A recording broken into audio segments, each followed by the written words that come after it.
Hello champions, welcome to your own channel social science by Vishal sir. Champions, हमारा topic चल रहा था features of democracy, जिसमें last class में हमने थर्ड फीचर पे बात की थी।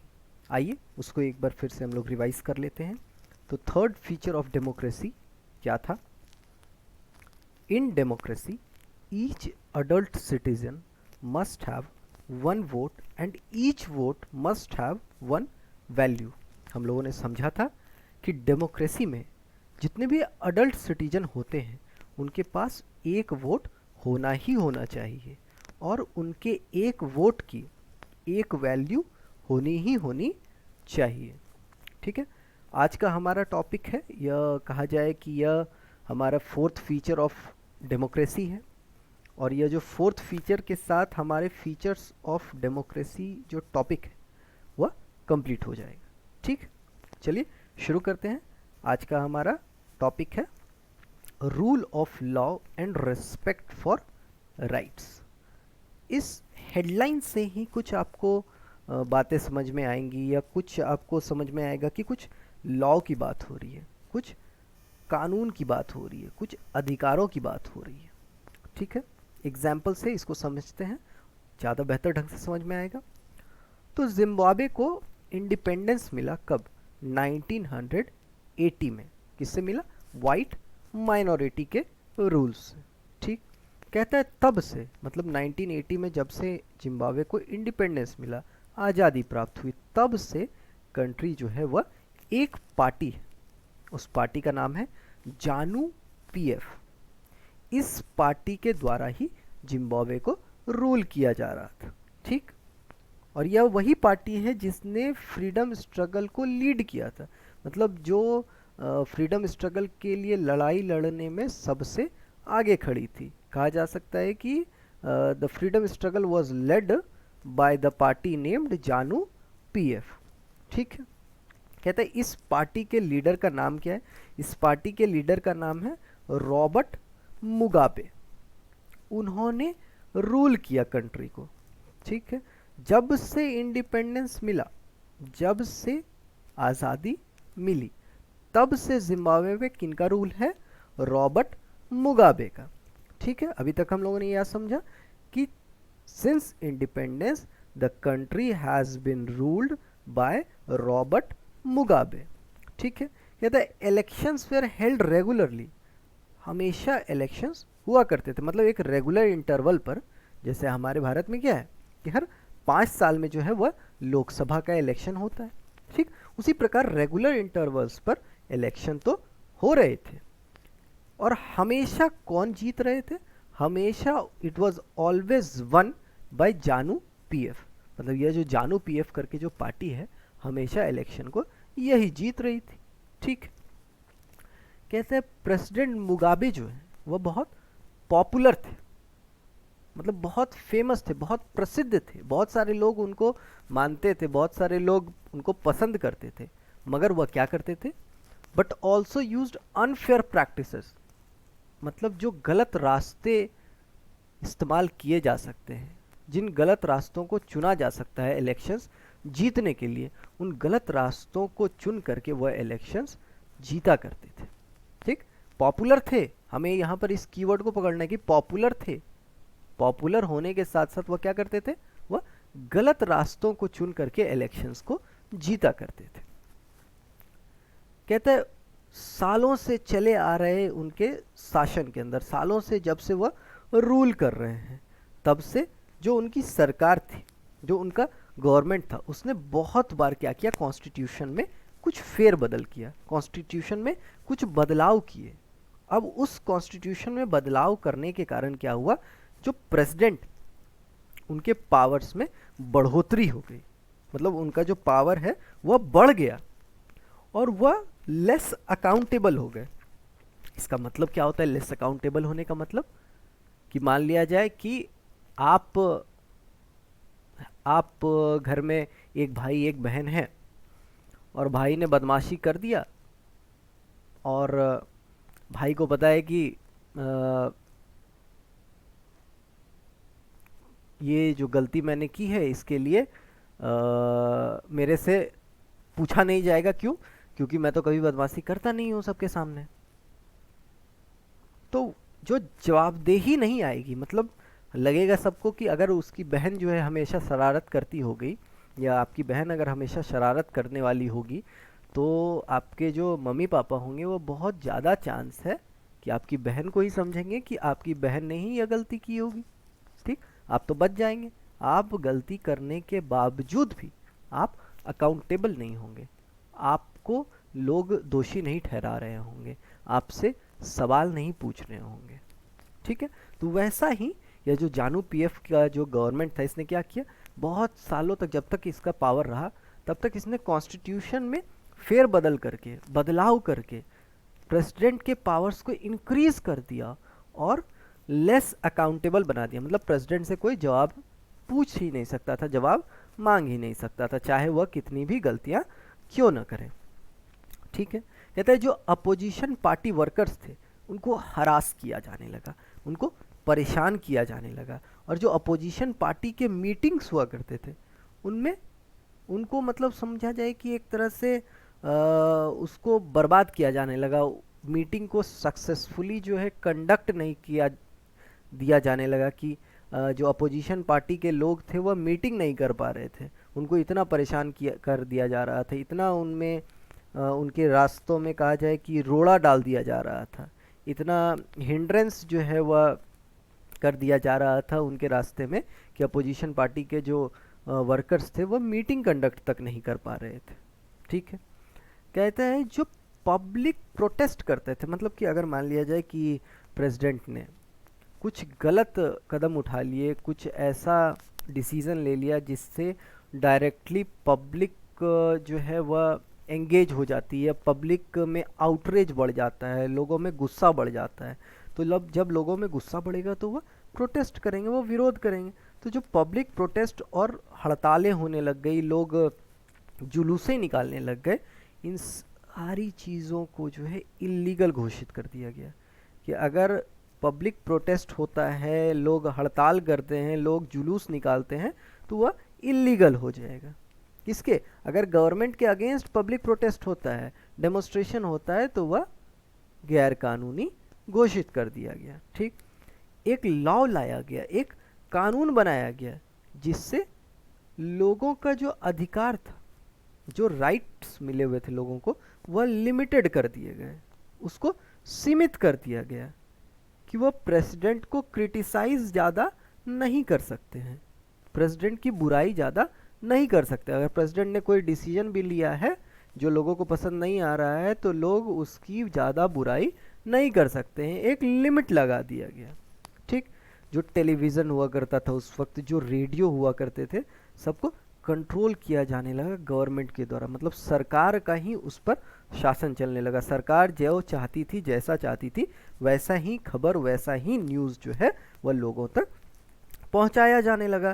कहता है कि and gave only the ruling parties version, जो रूलिंग पार्टी थी, जो जानू पीएफ नाम की पार्टी थी, इस पार्टी का जो सोच था या उसका जो एक तरह से कहा जाए कि एजेंडा हुआ करता था, जो उसको करना हुआ करता था, या उसकी जो मंशा होती थी कि उसे जो करना है, सिर्फ उसी को जो है रेडियो और टीवी पर दिखाया जाने लग गया कि लोगों में सिर्फ अच्छी अच्छी बातें इस पार्टी के बारे में बताई जाने लग गई, बताया जाने लग गया कि अरे यह पार्टी कुछ कर रही है तो यह बहुत अच्छा काम कर रही है। मतलब समझिए कि एक तरह से अप्रिसिएशन जो है वह नेक्स्ट लेवल पर पहुंच गया यस जानू पीएफ नाम की पार्टी के बारे में।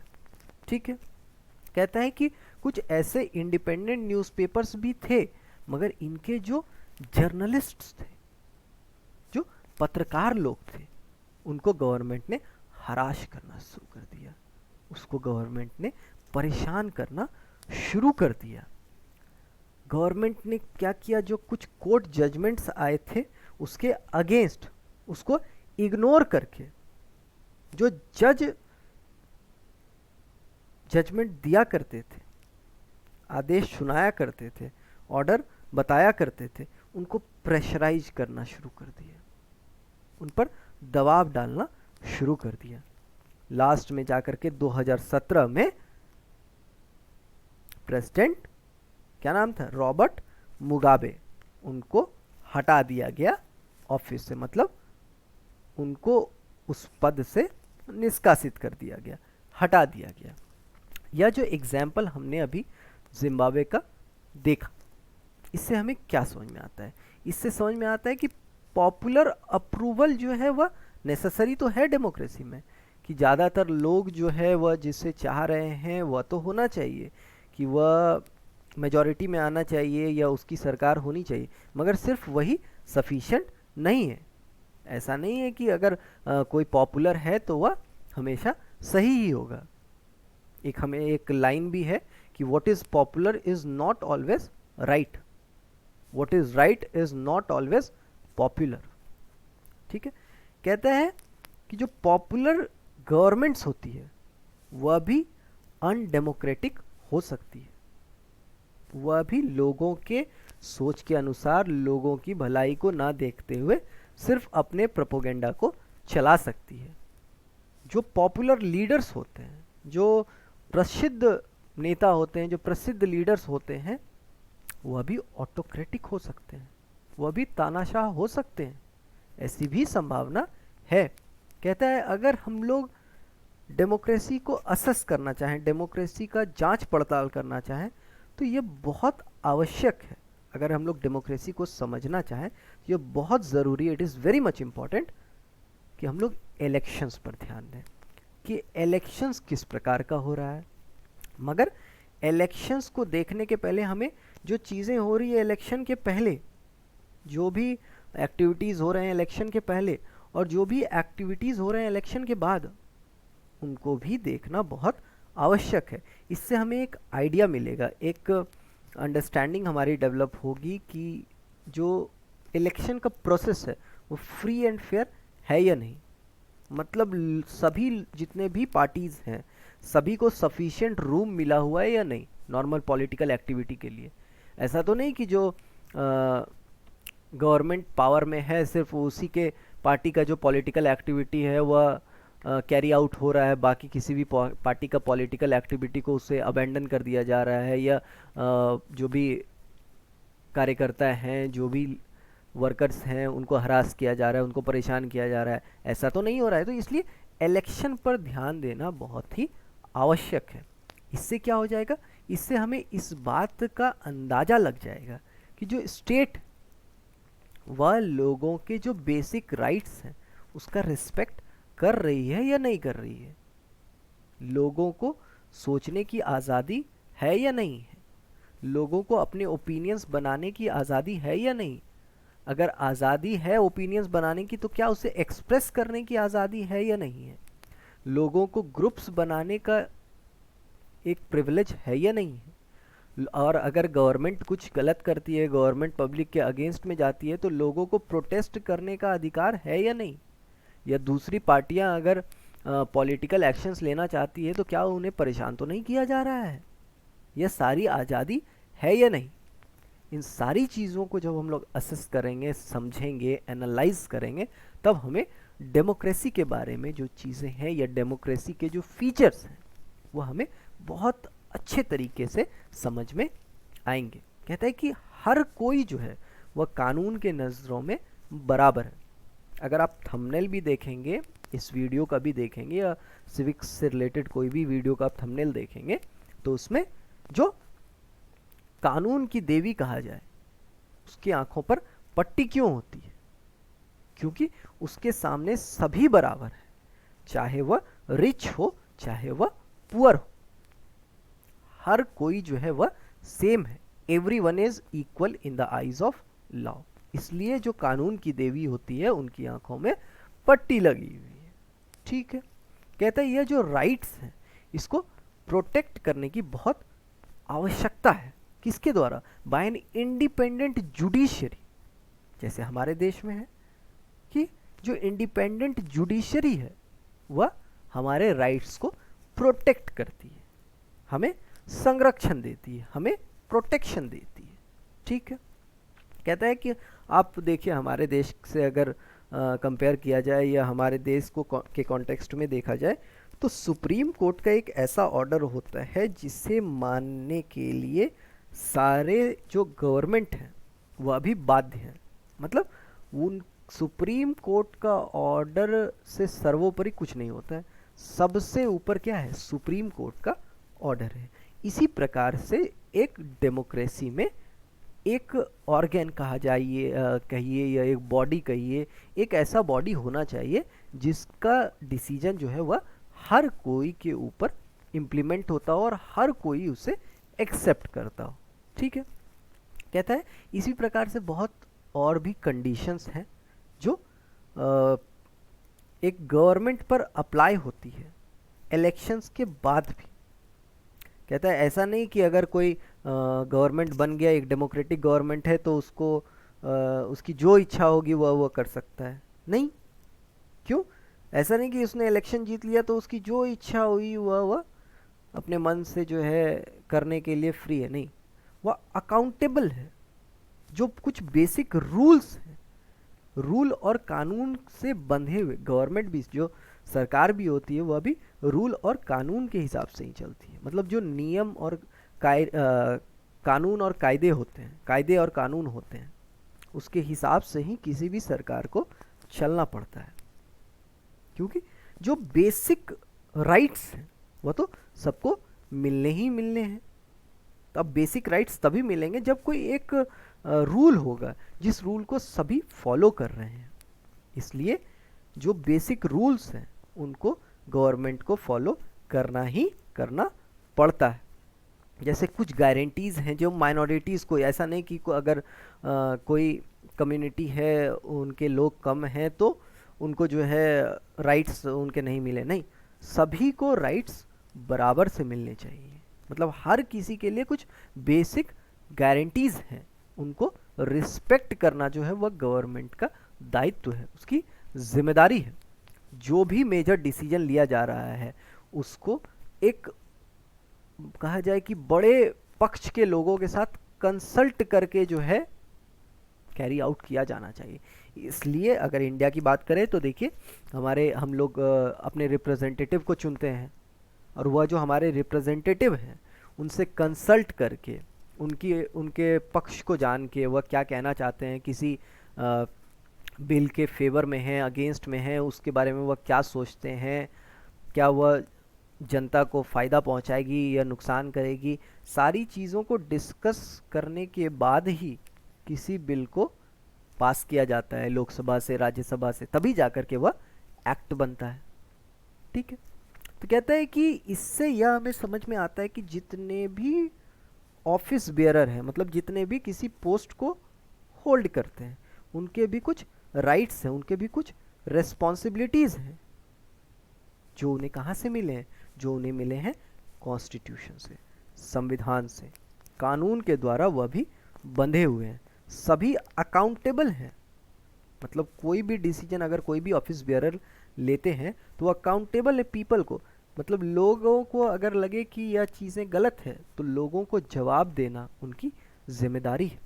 जो भी ऑफिस बेयरर है वह जवाबदेह हैं लोगों को, उन्हें बताना पड़ेगा कोई भी चीज़, अगर वह कोई भी डिसीज़न लेते हैं और वह डिसीज़न सही है या गलत है, वह या उन्होंने क्यों लिया, इन सारी चीज़ों को का जवाब जो है वह ऑफिस बेयरर को देना पड़ेगा।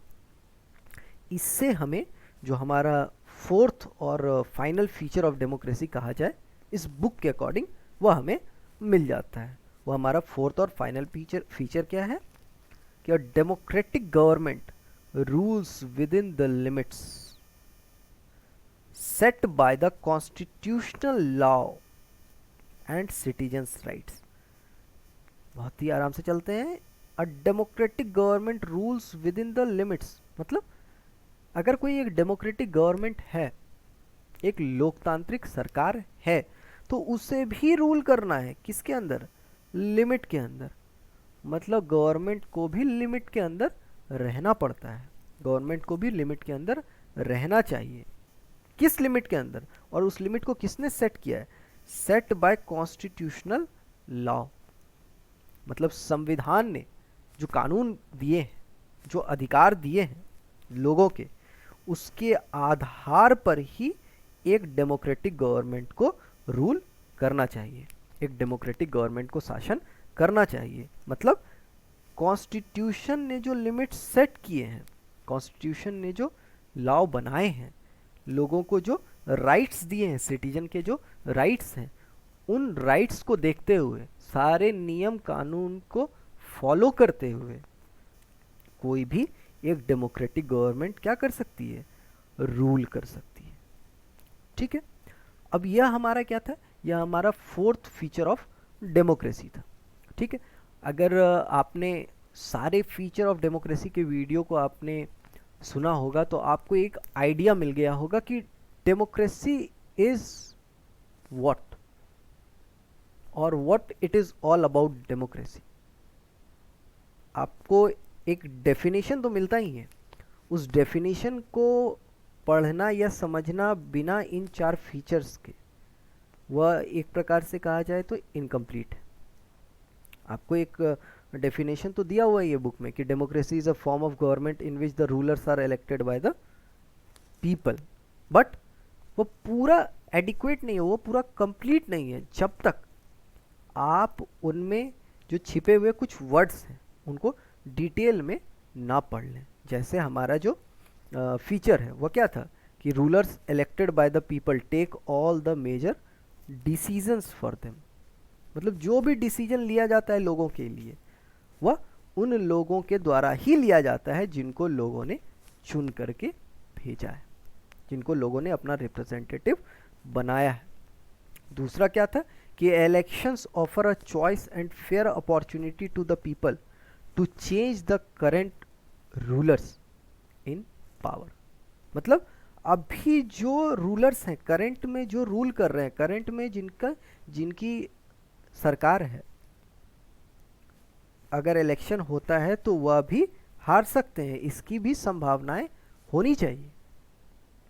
तीसरा क्या था कि यह जो चॉइस है या जो अपॉर्चुनिटी है यह सभी लोगों को अवेलेबल होनी चाहिए इक्वल बेसिस पर। कौन सी अपॉर्चुनिटी की बात हो रही है, वोट करने की अपॉर्चुनिटी, कि हर किसी के लिए जो वैल्यू है, जो वोट की वैल्यू है वह बराबर होनी चाहिए।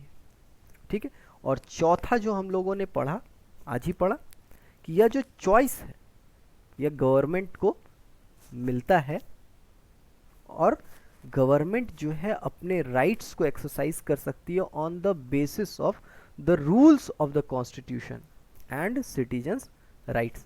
लोगों के लिए जो कानून बनाए गए हैं संविधान में, जो अधिकार दिए गए हैं लोगों को संविधान में, उनके ही आधार पर कोई भी सरकार शासन कर सकती है, कोई भी गवर्नमेंट रूल कर सकती है। इससे हमारा जो टॉपिक है या कहा जाए जो हमारा हाफ पोर्शन है चैप्टर का कि व्हाट इज डेमोक्रेसी, ये हमारा यहाँ पर कंप्लीट होता है। ठीक है, तो अगर वीडियो आपको हेल्पफुल लगे तो वीडियो को लाइक करें, शेयर करें और चैनल को सब्सक्राइब